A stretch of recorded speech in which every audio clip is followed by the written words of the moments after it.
धौलपुर विधानसभा क्षेत्र से कांग्रेस की टिकट पर दावेदारी जता रहे सरपंच प्रतिनिधि दिनेश त्यागी से खास मुलाकात। दिनेश त्यागी ने कांग्रेस की टिकट पर खुद का दावा सबसे मजबूत बताते हुए खुद को ही बताया कांग्रेस के लिए सबसे उपयुक्त प्रत्याशी। नमस्कार, आप देख रहे हैं अपडेट इंडिया। हमारे साथ मौजूद हैं धौलपुर विधानसभा क्षेत्र से कांग्रेस की टिकट पर दावेदारी जता रहे दिनेश त्यागी जी। त्यागी जी, आपका स्वागत है। थैंक यू साहब।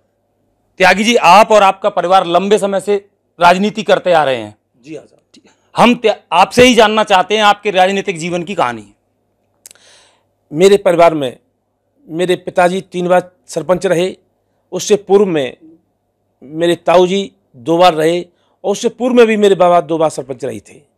हम प्रेजेंट में सरपंच हैं। इससे पहले भी 4 महीने हमें सरपंची का मौका मिला था और आज भी हम वर्तमान में सरपंच कर रहे हैं। त्यागी जी, आपका परिवार और आप लंबे समय से, जैसा आपने बताया, राजनीति में हैं, तो विधानसभा चुनाव लड़ने का विचार आपके दिमाग में कैसे आया? बिल्कुल सही आपने पूछा। ये विचार काफ़ी पहले से था। अब हम जो सरपंची का कार्य कर रहे थे, तो सरपंची का कार्य एक छोटे दायरे में होता है, एक छोटी पंचायत में होता है। हमने सोचा कि पहले एक नामचीन परिवार कांग्रेस पार्टी से लड़ते थे, सम्मानित व्यक्ति थे, इसलिए हमने कोशिश नहीं की। आज धौलपुर विधानसभा में ऐसा कोई मुस्तैद परिवार नहीं है जो टिकट ले सके, या किसी भी पार्टी से आते हैं, किसी भी पार्टी में जाने की कोशिश करते हैं। फिर हमने सोचा कि हम टिकट क्यों नहीं मांगे। हम 2000 से कांग्रेस के सिपाही हैं। 2003 में मैं ब्लॉक अध्यक्ष रहा, ब्लॉक सचिव रहा और फिर जिला सचिव रहा। जब जब पार्टी ने हमें बुलाया, हमने कांग्रेस पार्टी की मीटिंग की। हम दिल्ली भी गए, जयपुर भी गए और राहुल गांधी जी की पदयात्रा में भी गए थे।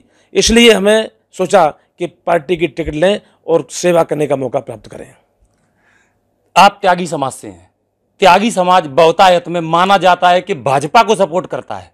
आप उम्मीद करते हैं कि आप अपने बैनर तले, कांग्रेस के बैनर तले, त्यागी समाज को लाने में कामयाब होंगे? जी हाँ, मैंने समाज में बातें की हैं, क्योंकि मैं अखिल भारतीय गालब त्यागी ब्राह्मण महासमाज का प्रदेश अध्यक्ष हूँ।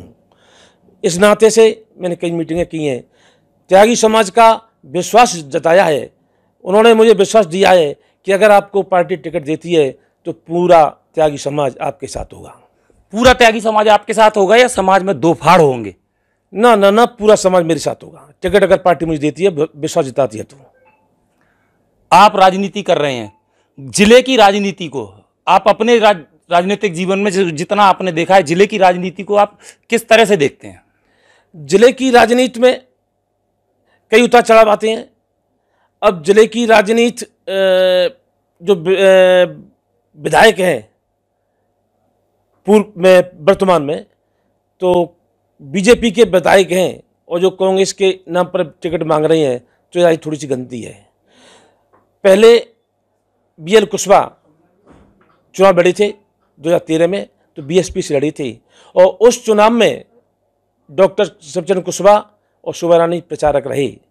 उसके बाद 17 का बाई इलेक्शन शोभा रानी ने लड़ा बीजेपी से टिकट मिला। उसके बाद में फिर वो बीजेपी से लड़ी 18 में। 18 के मध्य में ही वो छोड़ दिया बीजेपी पार्टी और कांग्रेस में आ गई। अब मुझे पता नहीं आई है कि नहीं आई है, लेकिन सुनाई में आता है कि वो कांग्रेस टिकट दे रही है। लेकिन आज तक कभी कोई भी मीटिंग इन्होंने कांग्रेस के बैनर पर नहीं की है, तो फिर कैसे मान लिया जाए कि कांग्रेस में अब जो भी निर्णय होगा। लेकिन धौलपुर की राजनीति में उतार चढ़ाव है और इस तरह से कांग्रेस का वोटर, पदाधिकारी और कार्यकर्ता अपने आप में असहाय महसूस करता है। कांग्रेस में टिकट मांगने वालों की बहुत लंबी सूची है, तो आपकी दावेदारी, जब कांग्रेस से आप टिकट मांग रहे हैं, तो आप अपनी दावेदारी को किस कारण से मजबूत मानते हैं और कितना मजबूत मानते हैं? हम इसलिए अपना दावेदारी क्यों मजबूत मानते हैं, जैसे कि अगर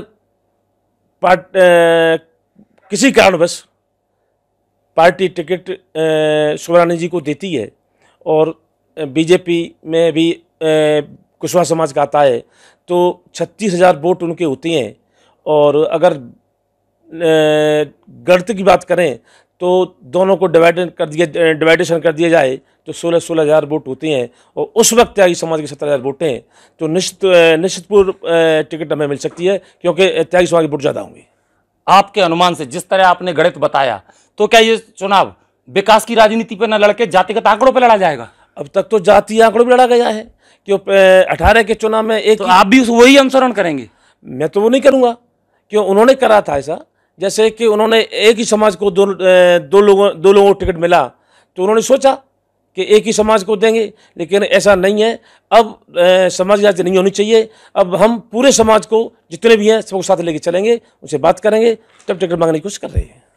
पार्टी आपको टिकट देती है तो किन मुद्दों के साथ आप जनता के बीच में जाएंगे? पहला तो मुद्दा ये है कि जैसे धौलपुर में चंबल नदी बह रही है और चंबल नदी से रेता निकलता है। जब रेता निकलता है तो मैं सरकार से चाहता हूँ, और हमने मांग भी की है, रेता का ब्लॉक बना करके आवंटन कर दिया जाए, जिसलिए आम आदमी को रेता मिलेगा मकान बनाने के लिए। उसमें कोई वो मकान किसी जाति का नहीं होगा, सर्व जाति के मकान होते हैं। और जो रेता के ट्रैक्टर चलते हैं उनकी भी स्पीड कम होनी चाहिए, उससे हादसे बढ़ते हैं। तो ब्लॉक बनने के बाद पैसा भी सरकार के खाते में जाएगा और रेटें भी कम होंगी, और जो खरीदारी होगी, जो आम आदमी खरीदेगा वो सस्ता खरीदेगा। पार्टी आपको टिकट नहीं देती है तो क्या आप पार्टी से बगावत करेंगे या पार्टी जो भी कैंडिडेट बनाएगी उसका समर्थन करेंगे? इस बात में नहीं बोल सकता अभी। इस बात पे नहीं बोल सकते। आप अपने हिसाब से जो वर्तमान में कैंडिडेट टिकट मांग रहे हैं, किसको सबसे उपयुक्त प्रत्याशी मानते हैं? अभी मैं इस पर चर्चा नहीं करूंगा। मतलब आप अपने आप को ही उपयुक्त प्रत्याशी मानते हैं? मैं तो कभी नहीं को मानूंगा। ये थे दिनेश त्यागी जी, जिन्होंने बताया कि वही सबसे उपयुक्त कैंडिडेट हैं कांग्रेस के लिए। फिर मिलते हैं ऐसी किसी शख्सियत के साथ, तब तक देखते रहिए अपडेट इंडिया।